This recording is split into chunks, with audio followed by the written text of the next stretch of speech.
Hello, everyone. I'm Corin Davis, your host of The Rundown. We appreciate you guys tuning in to episode 13. It's getting down to the wire. All of our teams are heading into postseason this week. Let's go ahead and take a look at our now number 10 ranked Lady Buffs in their series against Cameron. On senior day, Ruby Salzman went out with a bang, recording her 66th career home run to sit second on the program's all-time leaderboard. But get this, she wasn't done yet. She said, since I'm here, I might as well hit my 55th career double, which put her second in WT history. The senior standout left Schaefer Park etching her name into the record book twice, all while helping the Lady Buffs to a 4-0 victory.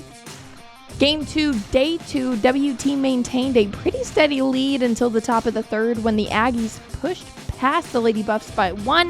But fear not, in the home half of the 6th, Madison Johnson ignited a spark with her solo shot over left center field to tie the ball game 3-3. That fire continued with Salzman's walk-off home run to carry the Lady Buffs to a 5-3 win. Not too long after that, in the series closer, Kyra Laird dominated in one of her last performances in the circle at Schaefer Park, recording her 464th career strikeout. She had 4 Ks with 1 walk, allowed 5 hits and 1 earned run in 7 innings of work. The Lady Buffs completed the series sweep, defeating the Aggies 5-1. Shout out to our Player of the Week, Ruby Salzman, who also received the final Lone Star Conference Hitter of the Week honor in the 2023 season. This is her second time this season and 4th time in her career to receive this award. As previously mentioned, the California native broke 2 WT records. She went 6-11 on the weekend with a double, a triple, and 2 home runs with 5 runs scored and 5 RBIs. Right next door was baseball, battling Angelo in their final few regular season games. Let's take a look at the series opener. Jumping all the way to the 8th inning, Adam Becker lifted his signature long ball down the left field line to cut into the Rams' lead, something the Buffs had been doing all day, but they weren't able to push past Angelo, and they fell 7-5. Sliding into Saturday's doubleheader, where the Buffs saw some major success. In Game 2, Bryant Bailey launched a 3-run homer over right field in the bottom of the 5th to give WT the 7-2 advantage in their first win of the series. The final score was 7-3 WT. Game 3 was icing on the cake to a very good day for the Buffaloes. With a tied ball game in the bottom of the 7th, Ryan Johnson was right on time with his walk-off single to center field to secure the 4-3 dub against the Rams. On Seniors Sunday, 11 Buffs were recognized prior to the start of the game. And WT started off strong. In the 2nd inning, Corey Schmidt knocked in a 2-run single to plate Kix Farrell and Mike Mineta, extending their lead 4-0.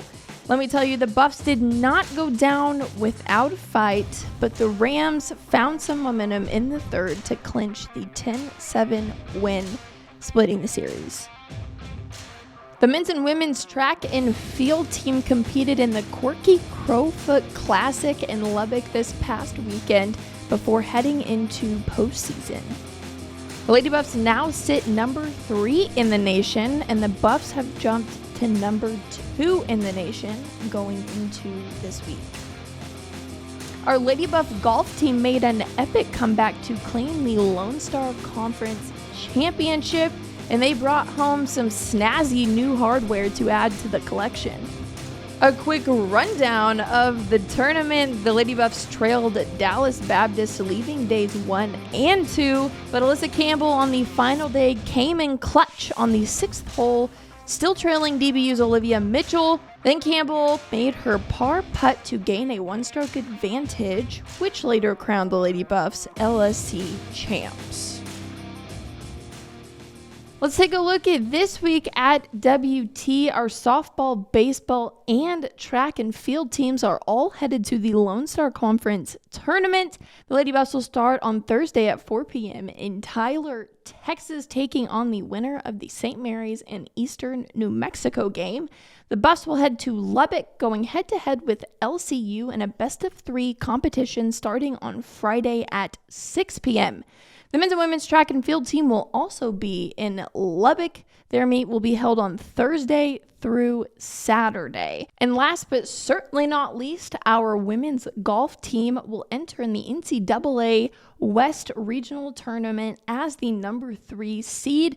This tournament will be in Dallas, and it will be held Monday through Wednesday. Tickets for all of those sporting events can be found on GoBuffsGo.com, or you can watch them live on the Lone Star Conference Digital Network.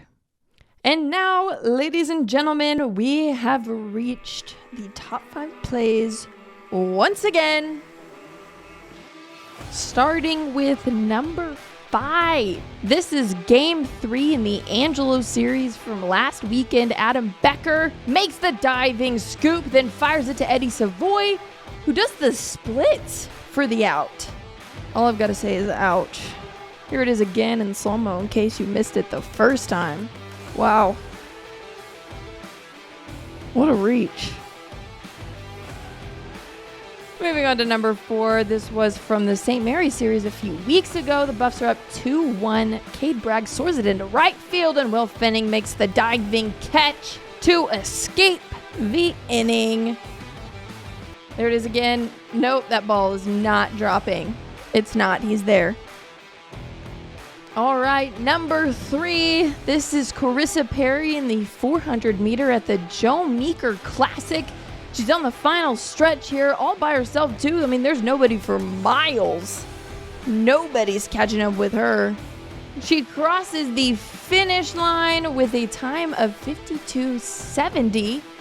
And she also broke the WT track and field facility record. Look at her teammate cheering her on. I love that. Number 2, still at the Joe Meeker Classic. This is the 100-meter dash. We have Isaac Bazio in lane 4. He goes on to finish second with a 10:06. But get this, as a freshman, he was just shy of reaching the Olympian himself, Ben Azamati, who ran a 9:99. Now, the moment you've all been waiting for, sitting at number 1 is Ruby Salzman, the queen of home runs, doing what she does best, sending a walk-off homer into left field to plate 2 runs, giving the Lady Buffs a 5-3 win against the Aggies.